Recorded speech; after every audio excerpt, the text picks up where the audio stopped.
নমস্কার, সকলকে স্বাগত জানাই আমাদের চ্যানেলে। আপনাদের শুভ হোক এই প্রার্থনা করে আজকের ভিডিওটি শুরু করছি।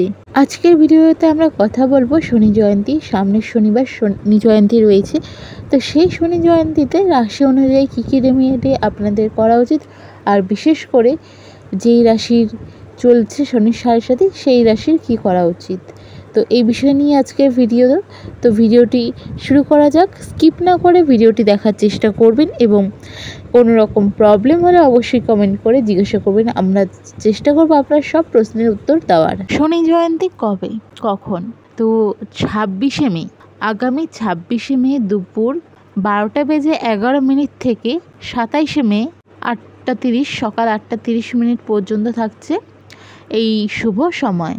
তো আমরা সকলেই জানি যে সূর্যদেব এবং ছায়াদেবী সন্তান হলো শনি মহারাজ, এবং জ্যৈষ্ঠ মাসের অমাবস্যা যখন সূর্য এবং চন্দ্র উভয়ই বৃষ রাশিতে থাকে তখন হয় এই তিথি বা শনি জয়ন্তী, বা বলতে পারেন যেন শনিদেবের জন্মদিন। তো এই দিনে মেষ রাশির জাতক জাতিকারা কী করবেন সে নিয়েই সবার প্রথমে বা এই ভিডিওতে আমরা কথা বলবো যে মেষ রাশির জাতক জাতিকারা ঠিক কী রেমেডি করবেন। মেষ রাশির জাতক জাতিকাদের কিন্তু বর্তমানে শনির সাড়ে সাথের প্রথম পর্যায়ে চলছে, এবং যাতে এই বছরটা আরও স্মুথলি কাটে সেজন্য কিছু রেমেডি আমি আপনাদের সাথে শেয়ার করছি। খুবই অল্প খরচে এবং খুবই সহজে আপনারা এই রেমেডি করতে পারবেন।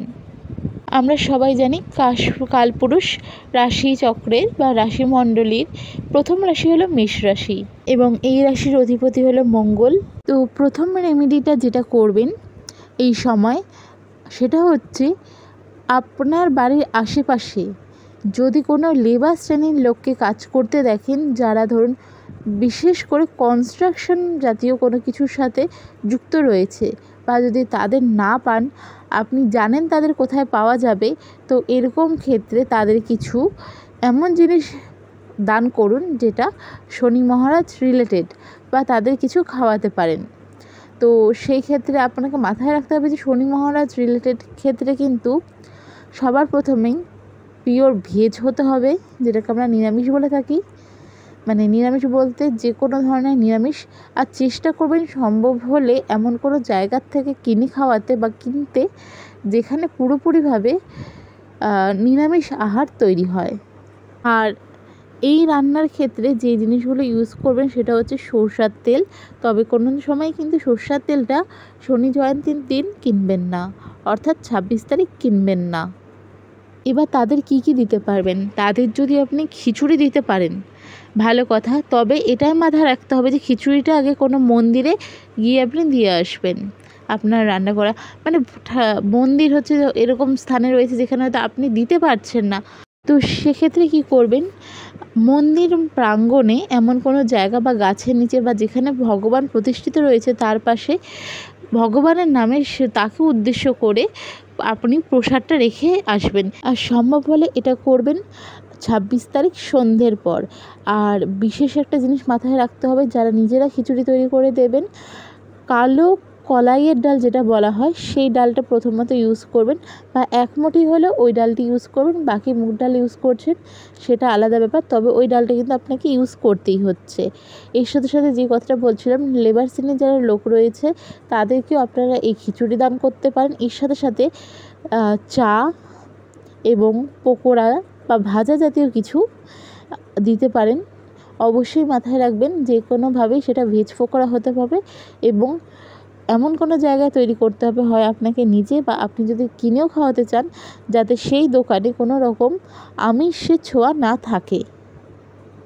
কোনো দুস্থ ব্যক্তি বা নিডি পার্সন, আমরা যেটা বলি গরিব বলা হয়, কিন্তু নিডি পার্সন যারা রয়েছেন এমন কোনো মানুষকে আপনার সামর্থ্য অনুযায়ী কালো কলাইয়ের ডাল দান করতে পারেন।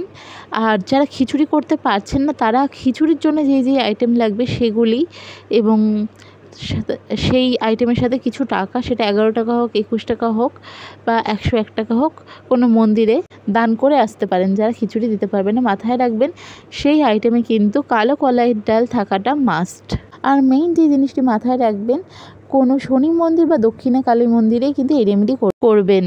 এর সাথে সাথে আরেকটি রেমেডি করতে পারেন, যেটি হচ্ছে কোনো রাজমিস্ত্রি বা লেবার শ্রেণীর যারা রয়েছেন এমন কোনো ব্যক্তিকে আপনি কোনো কালো ছাতা এদিন দান করতে পারেন। এবার এটা রেমেডির সাথে সায়েন্টিফিক কিছু রিজন আছে বা যেগুলিকে বিশ্লেষণ করলে অনেক কিছু বুঝিয়ে বলা যাবে, তো আমি খুব শর্টকাটে বলছি, নয়তো ভিডিওটা বড় হয়ে যাবে।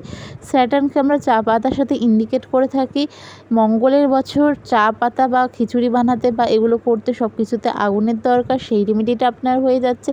এর সাথে সাথে মেষ-রাশির সাথেও আগুন রিলেটেড। আর প্রতিটি আইটেমের ক্ষেত্রে বা কাজের ক্ষেত্রে বা আপনি যেখানে দান করছেন সেই ক্ষেত্রে কিন্তু অবশ্যই সরষের তেল ইউজ করবেন, যেটা আগেই কিনে রাখবেন। তো কোনো রকম প্রশ্ন থাকলে অবশ্যই কমেন্ট করে তা জানতে চাইতে পারেন। চেষ্টা করব যত সম্ভব এবং যত তাড়াতাড়ি আপনাদের কমেন্টে রিপ্লাই করতে পারি করার। ভিডিওটি ভালো লেগে থাকলে শেয়ার করবেন। ধন্যবাদ। দেখা হবে আরেকটি ভিডিওতে। রাধে রাধে।